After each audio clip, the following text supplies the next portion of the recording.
tidur yuk. Sebentar lagi Elsa, kamu tidur aja duluan ya. Mas Dewa. Mas Dewa, kok berat banget sih? Lagian gak adil. Kalau aku nggak mau tidur, Mas Dewa tinggal gendong aku. Nah, mumpung sekarang Mas Dewa lagi gendong aku, bawa aku ke sana. Kalau Mas Dewa bawa aku ke kamar, mau tau nggak hadiah apa? Gawat. Kalau begini caranya, lihat aja, aku tidak akan menyerah. Assalamualaikum warahmatullahi wabarakatuh. Kembali lagi di prediksi dan ulasan buku harian seorang istri, Jumat 14 Mei 2021. Nah sahabat, memang masa lalu hanya akan membuat kita semakin terpuruk bila kita tidak segera menyadari semua itu. Seperti keputusan Roni sangat tepat untuk segera melupakan masa lalu dan menghancurkan semua kenangan yang pernah ia miliki bersama Nana. Karena dengan itulah Roni akan bisa merasa tenang dan terbebas dari ancaman-ancaman orang di sekitarnya. Begitu pula dengan Nana, yang menurut Mimin orang-orang di sekitar Nana tak lebih dari manusia yang tak mempunyai pekerjaan, yang bisanya hanya saja mengotak-atik kejelekan orang lain, yang tanpa ia sadari bahwa ia juga berperilaku lebih buruk dari siapapun. Nah sahabat, terutama untuk peran si Kevin Arganta, entah apa tujuan yang sebenarnya yang ia cari. Dendamnya terhadap Dewa Buana tidak bisa terbalaskan, malah ia imbaskan kepada istri Dewa Buana yang harus menanggung semua resiko ini. Menurut Mimin, Kevin Arganta orang yang sudah tak mempunyai hati, dan ia adalah manusia pengecut yang hanya bisanya selalu mencari-cari kesalahan orang lain. Dan untuk peran si antagonis Alia, manusia yang kerjaannya selalu ngepoin orang lain, menurut dia tujuannya sungguh mulia, yaitu untuk menghancurkan rumah tangga Dewa dan Nana. Namun Mimin yakin kita semua pecinta sinetron buku harian seorang istri sudah benar-benar muak melihat tingkah laku si antagonis Alia yang semakin meresahkan. Nah sahabat, seandainya Mimin yang jadi peran untuk Nana, tanpa harus berpikir lama sudah Mimin tendang dari kehidupan Dewa Buana, bahkan dari pekerjaannya sekalipun Alia sudah Mimin pecat dari dulu-dulu. Karena untuk si antagonis Alia, dia sungguh sudah sangat meresahkan sekali ya sahabat. Menurut Mimin, walaupun Alia bisa menemukan bukti-bukti bahwa Nana dan Roni pernah berpacaran, Dewa Buana tidak akan mempercayai hal tersebut dengan mudah. Karena bisa saja Alia merekayasa bukti tersebut. Apalagi yang namanya piala sungguh gampang sekali untuk dimanipulasi. Nah sahabat, biarkan saja si antagonis Alia merasa senang dulu atas bukti yang ia temukan, agar dia merasa puas dan merasa menang. Karena dengan dia membuktikan kebohongan kepada Dewa Buana, itulah awal dari kehancuran untuk dia sendiri, karena Dewa dan Nana sudah berjanji untuk bisa sehidup semati dalam menjalani rumah tangganya. Di mana di adegan sebelumnya, Kevin yang datang ke butik tempat Putri bekerja dan memaksa Putri untuk mengakui bahwa Nana adalah orang yang berada di foto tersebut.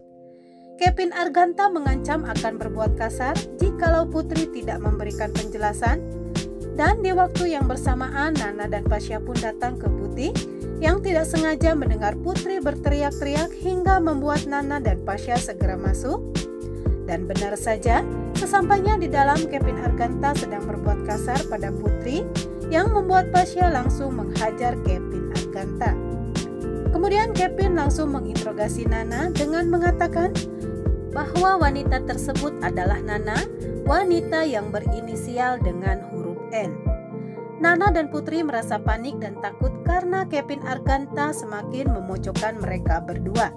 Begitupun dengan Pasha. Dia berpikir bahwa Nana pernah dipenjara karena melakukan penabrakan Claudia, orang yang sangat dicintai Dewa Buana. Namun ketika Kevin Arganta semakin marah dan semakin memojokkan Nana, tiba-tiba ada seseorang yang datang dan mematahkan semua tuduhan Kevin Arganta, yaitu Neta, yang mengaku bahwa orang yang berada di penjara itu adalah dirinya.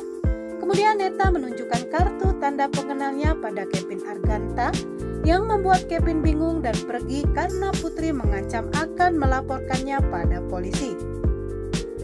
Dan di adegan selanjutnya, si antagonis Alia yang meminta Dewa untuk segera menemui kliennya. Namun si antagonis Alia merasa kesal karena Dewa terus saja memikirkan Nana dan meminta waktu untuk menelpon Nana.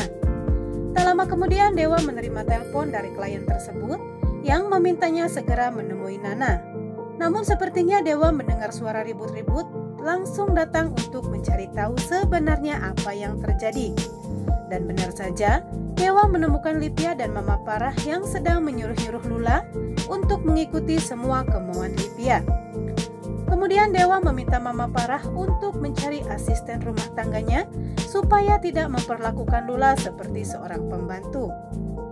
Tiba-tiba Nek Ratu datang dari kampung yang membuat Mama Parah kesal karena dia tidak akan bebas menindas Lula dan Nana. Di adegan selanjutnya, Nana yang mengungkapkan perasaannya yang ingin mengungkapkan semua masa lalunya pada Dewa. Namun Pasha, Putri, dan Neta menyarankan supaya mencari waktu yang tepat untuk mengatakan semuanya. Sesampainya di panti, Nana tidak menemukan Fitri yang sudah berangkat duluan ke rumah sakit. Kemudian Nana berniat menyusul Fitri ke rumah sakit.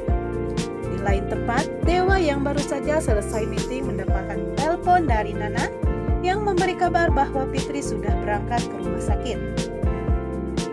Sesampainya Dewa ke rumah sakit, Dewa langsung menanyakan pasien Fitri. Kemudian Dewa langsung berniat menemui dokter dan meminta supaya dokter memberikan obat pada Fitri karena Fitri harus mengikuti lomba. Namun dokter tersebut tetap menyarankan supaya Fitri tetap dioperasi. Dan di adegan lain, Nana yang buru-buru untuk menemui Fitri tidak menyadari ada mobil yang melintas dan hampir saja tertabrak oleh mobil yang melintas itu. Yang ternyata itu adalah Clara. Yang kemudian Clara melihat Pasha dan mengingat semua janjinya pada dirinya, yang kemudian Clara berniat menemuinya. Namun sepertinya Clara mendapat telepon sehingga tidak jadi menemui Pasha. Nana yang berniat menemui pengendara itu pun akhirnya gagal. Di rumah sakit, Nana langsung menemui Fitri yang kemudian langsung membujuk Fitri dengan membawanya ke taman untuk membujuknya supaya mau dioperasi. Dewa yang memperhatikan dari kejauhan semakin kagum pada Nana yang membuatnya semakin mencintai Nana. Di adegan selanjutnya, Bonnie yang menemui Roni dengan membawa barang-barang Roni pada zaman dahulu yang kebetulan Alia melihat semua dan mendengar semua pembicaraan mereka. Kemudian Roni berniat untuk menghancurkan semua barang-barang tersebut, namun sepertinya Alia memperhatikannya dari kejauhan. Dan akhirnya Roni membakar semua benda dari masa lalunya, walaupun sebenarnya dia merasa berat. Kemudian si antagonis Alia melihat apa yang sebenarnya dibakar oleh Roni setelah Roni pergi. Namun sepertinya Alia tidak menemukan apa-apa karena Roni telah membakar semuanya. Namun sepertinya Alia mendapatkan bukti dari piala yang si antagonis Alia temukan. Nah sahabat, itulah sedikit ulasan dan prediksi sinetron kesayangan kita semua, Buku Harian Seorang Istri, Jumat 14 Mei 2021. Namun seperti biasa sebelum Mimin pamit dan undur diri, buat kalian yang baru bergabung dan menemukan channel ini, silahkan tinggalkan jejak kalian dengan cara tekan tombol like, comment, and subscribe-nya. Dan jangan lupa nyalakan lonceng notifikasinya agar kalian tidak ketinggalan update terbaru dari channel kami. Terima kasih. Wassalamualaikum warahmatullahi wabarakatuh.